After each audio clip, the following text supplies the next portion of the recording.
Given an assignment for her 7th grade class to write a letter to her representative. And quite a letter she wrote. It ended up as testimony in front of the Education Committee here in the Capitol. Will you welcome with me, Sophie Foe.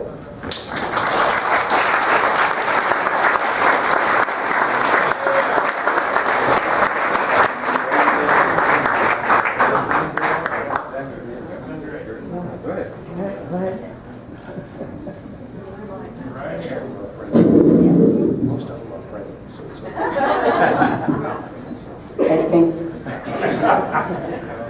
Hello. Okay. Hi, I'm Sophie, and I go to Montford Middle School in 7th grade. And a couple months ago, we had an assignment to write a letter to a senator, to a Florida senator.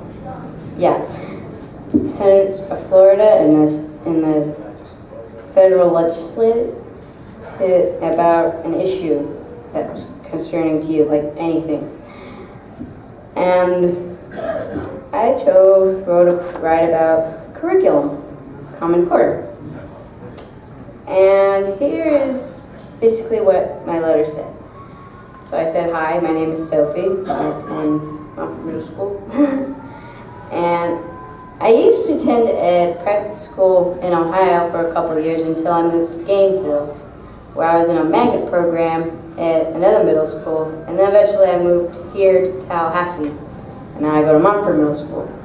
And up until like about 6th or 7th grade, I was like a straight A student, until the school accepted Common Core. I did some research, and it said that 75% of college students, they're having trouble in school due to Common Core. College level, like they're not doing like multiplication problems, not college level, like equations. And 55% of teachers, they want a better curriculum, the Common Core. And a couple months ago, I even heard my parents discussing like a parent-teacher conference with my sister's teacher. She's in 5th grade, and the teacher said that we're having trouble. I can't even help the kids with their work because I don't understand it either. It's kind of sad.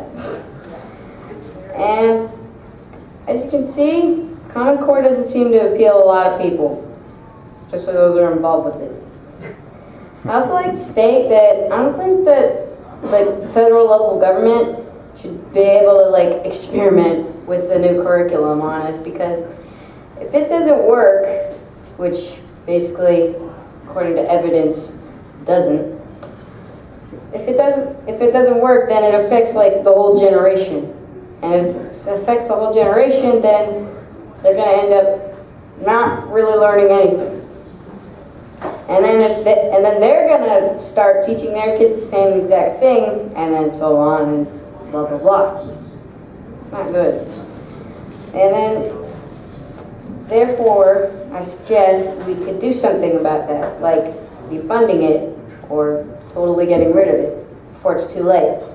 I think that we can accomplish much more if we look out for America's future instead of placing a bunch of twists and turns and forks in the road. Thank you for taking this issue.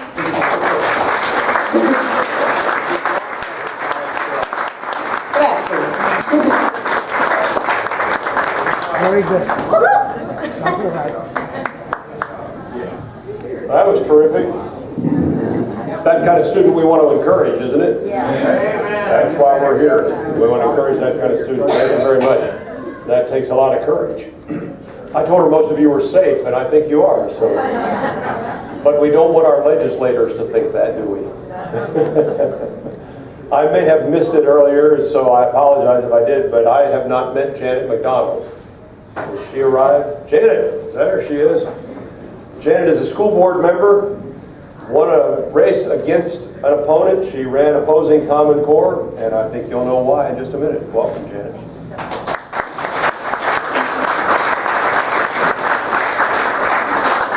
Hi, everybody, and I appreciate all the commentary from such a precise and observant young woman. We have, I would say the majority of our kids in school know what's going on, and that's why they're revolting. And they need our help, and they need your local school boards as well. But how did I get myself into this position? Well, I'm a longtime educator. I started as a teacher in '72 and became a language arts specialist because I wanted to know how to facilitate what wasn't happening with the kids. And then I became a staff developer, and I was in competition with Sandra Stotsky in Connecticut. I was a curriculum designer and implementer. So Connecticut and Massachusetts were vying for #1, of course. You know who won. But we did our best to keep up the pace up in New England. So I know what it takes to do focused, educationally sound, developmentally appropriate curriculum with appropriate materials to ground that material. To have a standard without grounding is like a balloon without a string to hold on to. And the other thing that I know is that, as you can see, if you Google Sandra Stotsky, you've probably already seen it, it takes 5 years to develop a standard that's sound, to develop a curriculum that can be built on top of that, to develop the materials and the testing that can be developed on top of that, to develop something in a closed room with 2 attorneys and an ed reformer is not sound educational standard creation, and copyrighted so no one has any leeway on making improvements over a 5-year reflection time is inappropriate. So I come to this not only as an educator with a passion for empowering every individual in front of me, and that included the adults as well, as a staff developer. I got deeper into the human body. I'm a learning specialist, a neurodevelopmental therapist. And what I know that we're doing through this curriculum, not only in the ramping up of the tension and the stress and the anxiety, the frustration, the chaos, the confusion that's built into this design, is affecting our students from a very foundational level. Our parents, it's separating that parent-child bonding source, and you know that we know that a triad is the best structure: teacher, parent, child. Working together on something that makes sense for everyone is the best design. And that design is being pulled apart intentionally so that the child no longer relies on the parent. It's honoring the box that gives you the answer that may not be what the teacher said, but if the box says it, that's how it goes. You know, and so the other thing we're missing in all of this is the developing nervous systems. We're putting academics so much lower now that the children have no concept for. They have no paradigm for. They have no place to put that. We learn as humans, we learn associatively. We learn from what we know and add a little bit so that it grows into a beautiful garden. What we're teaching our children with this Common Core, it's retraining the brain to think digitally. Separate pieces that aren't connected, and God knows how we connect them, and that's why any answer is okay. So that we can't even talk about things together, because if you have one way of thinking and I have another and they're both okay, somebody else is going to have the final say, and that's the danger. We won't have a grounded, thoughtful logic model, and logic model is what has guided us to a level of enlightenment, a level of civilization, and a level of civility that then we can build on. But from a school board district, what I found, thinking I was getting on the school board to help all those kids that were struggling and all those teachers that are struggling in the classroom, and to retain our wisdom pool that is just leaving the school as fast as they can, the people who know how to massage a curriculum and engage students, whether they're ready or not, to get them ready to then flower. We don't have that luxury anymore. They have a set curriculum, and they will be tested on Wednesday to get ready for the Friday test.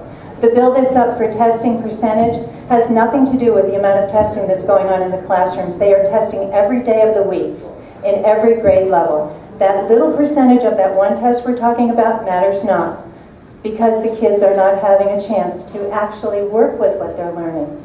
It's testing, and I'm part of SAC committees in my district, and I had a parent recently say, "This is making my daughter crazy." That daughter was an A student. The mother was an advocating parent, really engaged with her education all the way. She feels so unwelcome in the schools now, so unwelcome in the conversations that she's always had. And now she says, this is making me want to pull out of public school. I want to homeschool, and I've never said that before. And she said, I'm the one who will speak up. There are hundreds more like me. We have silenced the most important advocates in our children's education because our school boards kind of have, well, the state just tells us to do that.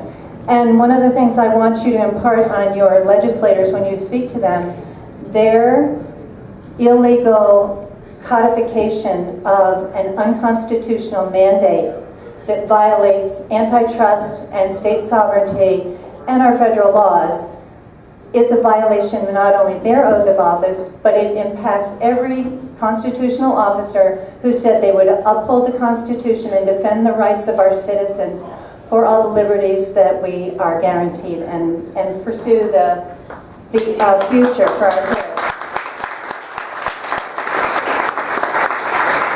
Now, I'm in a go-getter district. Flagler County is just wonderful. We have a dynamic group of people there who say, we know this is bad, but we'll get it done.